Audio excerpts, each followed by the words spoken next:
Handa ka na ba? Kasi para sa malalimang pagsusuring ito na hinanda namin para sa'yo, medyo wild yung kwento. Oo, sobrang wild. Isipin mo na lang nag-scroll ka lang sa Facebook, tapos nagbabasa ng updates mula sa mga kaibigan mo, tapos biglang dadaan sa feed mo itong isang post na napakakaiba. Mismo, hindi ito yung usual na rant o simpleng opinion piece lang ha. Isang masalimot na halo ito ng panaginip, tapos may relihiyosong propesya at napakabigat na akusasyong politikal. Di ba? Madalas tayong makita ng mga political post na diretsahan ng atake, pero itong source material natin ngayon, ibang klase yung approach talaga. Isa itong nag-iisang Facebook post mula sa isang nagngangalang Narciso Olalo. At yung petsa ng post na ito ay mismong araw na ito, Pebrero 25, 2026. Yung petsa pa lang, mapapaisip ka na agad, di ba? Pebrero 25. Eksakto.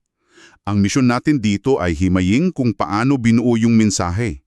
Hindi tayo nandito para patunayan o pabulaanan yung mga paratang na nakasulat sa post. Totoo yan. Ang layunin natin ay suriin ito bilang isang halimbawa ng makabagong komunikasyon kung paano pinagsasama ng isang author yung pananampalataya, takot at politika para makuha ang atensyon mo. Kaya simulan na natin. Okay, himayin natin ito. Ang intro ng post, hindi siya nagsimula sa magandang umaga o kaya may balita ako. Direktang panaginip agad. Walang paligoy-ligoy. Oo, walang paligoy-ligoy.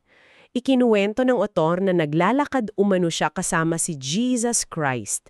Isang napakabigat at sagradong imahe agad para sa ating mga Pilipino. Kapag sinabi mong kasama mo ang Diyos sa panaginip, otomatik kang binababa ng maraming mambabasa yung mga depensa nila. Imbes na maging mapanuri, nagiging bukas sila sa kwento kasi may element ng kabanalan. Parang hindi mo na pwedeng questionin kasi Diyos na yung kasama eh. Mismo, ito yung tinatawag nating pag-establish ng ultimate authority agad-agad sa simula pa lang ng naratibo. At hindi lang sila naglalakad sa kung saan ha, habang naglalakad daw sila, napansin ng otor ang isang malaking puno ng bayabas na hitik sa mga hinog na bunga. Puno ng bayabas. Oo, bakit puno ng bayabas? Sobrang pamilyar nito sa atin, di ba? Halos bawat probinsya o bakuran may puno ng bayabas. Ginagawa nitong grounded at napakalokal ng isang espiritual na karanasan. Hindi siya gumamit ng puno ng mansanas o ubas na madalas nating mabasa sa Biblia. Bayabas ang ginamit niya para mas madaling ma-imagine ang karaniwang mambabasa natin. Ang galing nung choice of imagery, no? Tapos yung pagiging hitik sa bunga. Isang klasikong visual cue yan. Sa panitikan, kapag sinabing hinog na ang bunga, ibig sabihin may malapit ng anihin o may sitwasyon na umabot na sa sukdulan. Kaya dyan na nga nag-iba yung timpla ng kwento. Habang nakatitig yung author sa mga bungang iyon, napansin niya na sa likod ng puno, may isang lalaking nagtatago. Isang lalaking tila pamilyar, pero dahil sa dami ng dahon, hindi niya masyadong maaninag ang muka. Oo, parang may nagkukubli o may itinatago sa publiko. Yung mismong imahe ng pagtatago sa likod ng mga dahon habang napakaraming hinog na bunga, nagbibigay agad yan ng pakiramdam ng panliling lang. May nakikinabang pero ayaw magpakita. At dahil panaginip ito, inaasahan mong may magbubunyag kung sino yung taong iyon at walang iba kundi si Jesus Christ mismo ang nagbunyag sa panaginip. Ang laking revelation yan. Oo, ayon sa author, nagsalita si Jesus at sinabi ang mga katagang ito. At take note, nakasulat ito sa malalaking titik o all caps sa mismong post.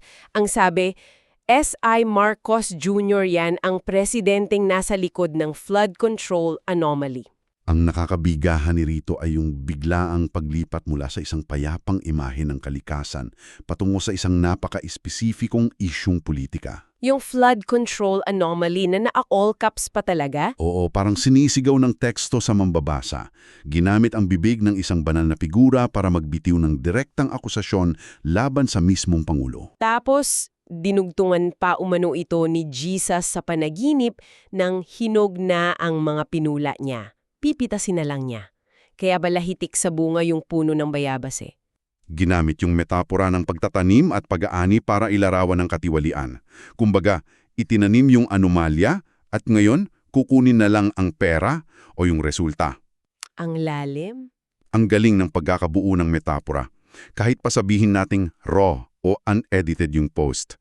Ang konsepto ng pag-ani sa tradisyonal na pananaw ay madalas na tungkol sa reward sa sitag, di ba?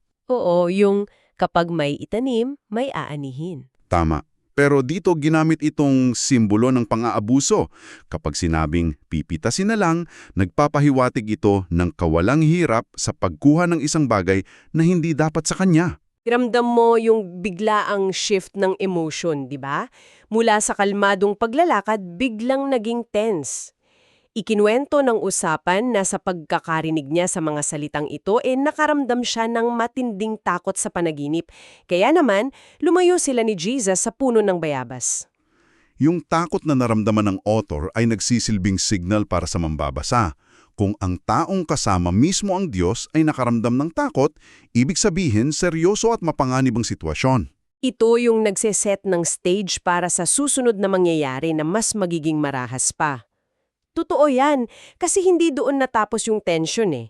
Sa paglayo nila, nakakita naman sila ng isa pang malaking puno. Ano naman daw yung nasa paligid nito? Ngayon, napapaligiran ito ng maraming kalalakihan. Ang mga lalaking ito ay nagsindi ng isang malaking apoy at nagliyab ito ng husto. Ang apoy ay isa sa mga pinaka-universal na simbolo. Pwede itong mga hulugan ng paglilinis, pero sa konteksto ng kwentong ito na may halong takot, malinaw na simbolo ito ng pagkawasak, kaguluhan o panganib. Nakakatakot yung visual. Yung visual ng mga kalalakihang nag-iikot sa apoy ay nagbibigay ng impresyon ng isang sindikato o isang lihim na grupo na nagpaplano ng masama. Tapos mas naging cinematic pa yung panaginip eh. Habang pinagmamasdan ito ng author, biglang may lumitaw na bilog na apoy mula sa likod ng puno ng bayabas na pinanggalingan nila kanina. At kasunod noon, isang malakas na putok ng baril. Nawasak na ng tuluyan yung anumang natitirang kapayapaan sa kwento. Nagtakbuhan daw yung mga kalalakihan dahil sa gulat. Yung putok ng baril ang nag-transform sa panaginip mula sa isang simpleng pagbubunyag ng sekreto papunta sa isang direktang banta sa buhay. Hindi na lang ito tungkol sa flood control anomaly, may kasama na itong pisikal na karahasan. At dito naging active participant yung author. Hindi na lang siya nanonood. Sumigaw siya sa mga tao na magkubli at magtago dahil papatayin sila. Ginamit niya yung boses niya sa mismong panaginip. Oo, pero ang mas nakakagulat, sa kalagitnaan ng kaguluhan, biglang lumitaw sa harapan niya si President Marcos.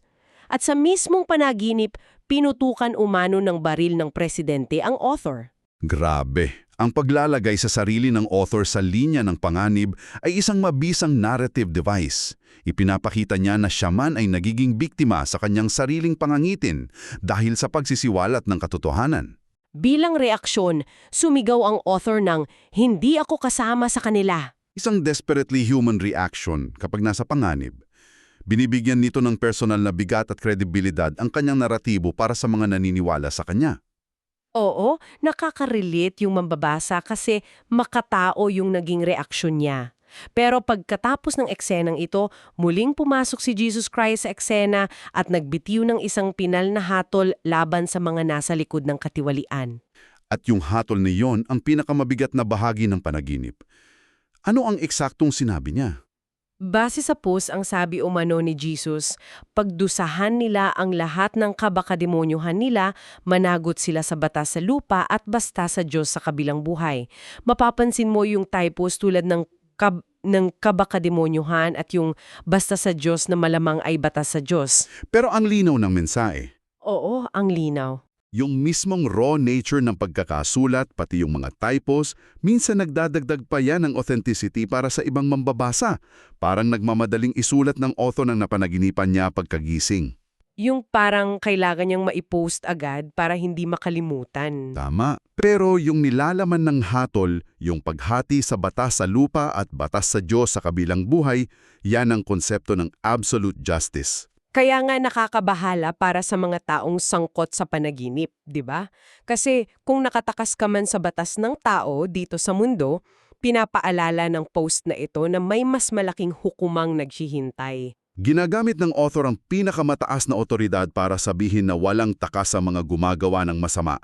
Para sa isang mambabasang may malalim na pananampalataya, ang parusang banal ay higit na nakakatakot kaysa sa anumang kaso sa korte. Mas matindi kaysa makulong eh. Mismo, pinagsasama ng author ang pisikal na hustisya at metapisikal na hustisya. At kapag binitawan mo iyon mula sa bibig ng Diyos sa loob ng isang panaginip, nagkakaroon ito ng hindi matatawarang bigat sa emosyon ng nagbabasa. Dito talaga magiging sobrang interesante ang usapan dahil pagkatapos eksakto ng linyang iyon ni Jesus, nagising ang author. At paggising niya, hindi siya nag-post para lang mag-share ng isang weird na panaginip at humingi ng interpretasyon. Agad-agad siyang gumawa ng direktang koneksyon sa totoong buhay. Walang transition, walang paligoy-ligoy. Mula sa isang metaphorical na espasyo, ibinagsak niya agad ang mambabasa sa isang seryosong babala.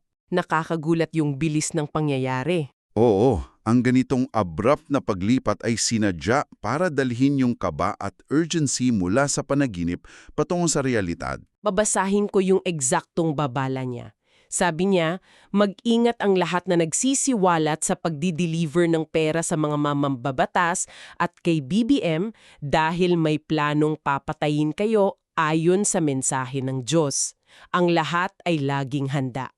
Kung ikokonekta natin ito sa mas malaking larawan, makikita natin kung paano nagiging mabisang sandata ang tinatawag nating divine revelation o banal na pagpapahayag para maghatid ng politikal na babala.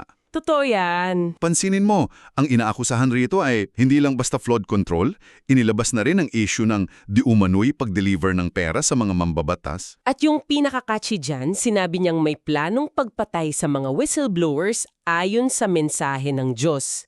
Hindi niya sinabing may narinig akong chismis o may source ako sa loob eh. Ikinabit niya ang impormasyon sa Diyos mismo. Sino nga ba naman ang magfa-fact check sa Diyos, di ba? Iyan mismo. Ang hirap questionin yan. Sa makabagong panahon kung saan laganap ang fact-checking at paghahanap ng ebidensya, ang paggamit ng mensahe ng Diyos bilang source ay lumalaktaw sa prosesong iyon.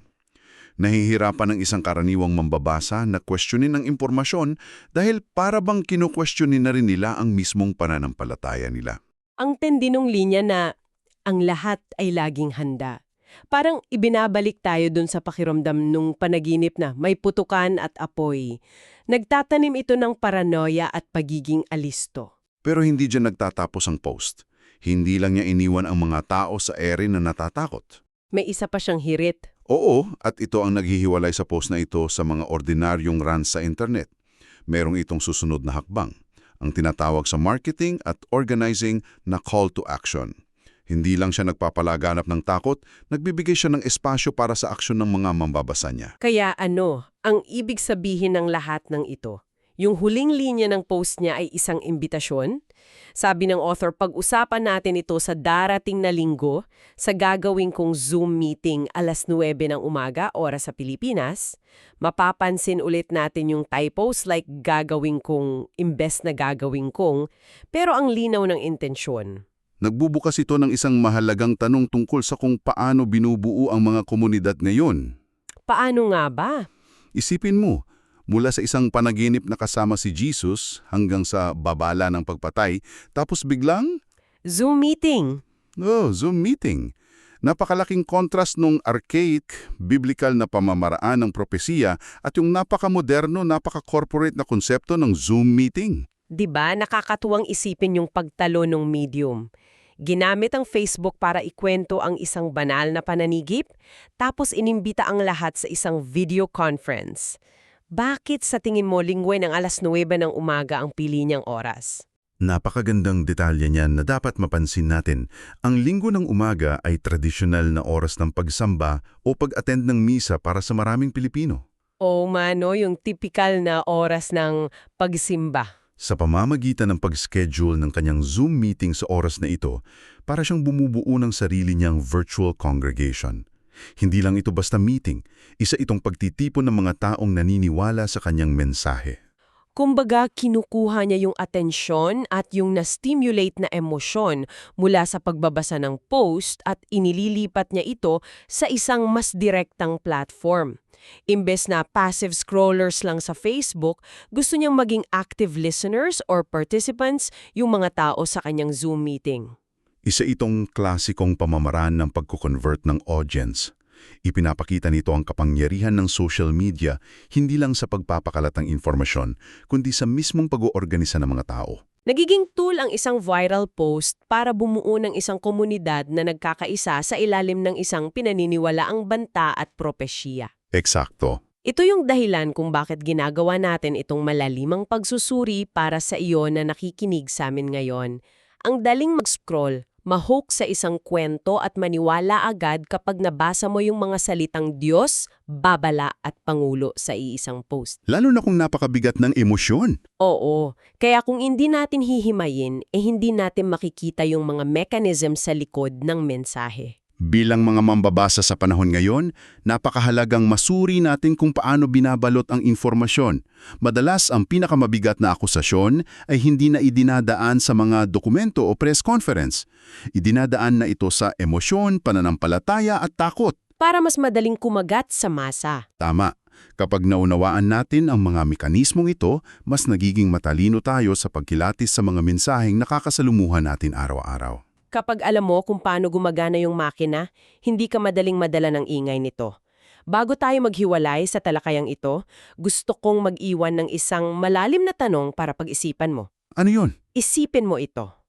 Kapag ang isang mabigat na akusasyong politikal ay ibinalot sa anyo ng isang banal na propesiya o mensahe mula sa Diyos, paano nito nababago ang paraan ng ating pagsusuri? Oo nga, no? Mas nagiging mahirap pa itong questionin gamit ang lohika dahil direktang kinakalabit nito ang ating paniniwala at pananampalataya?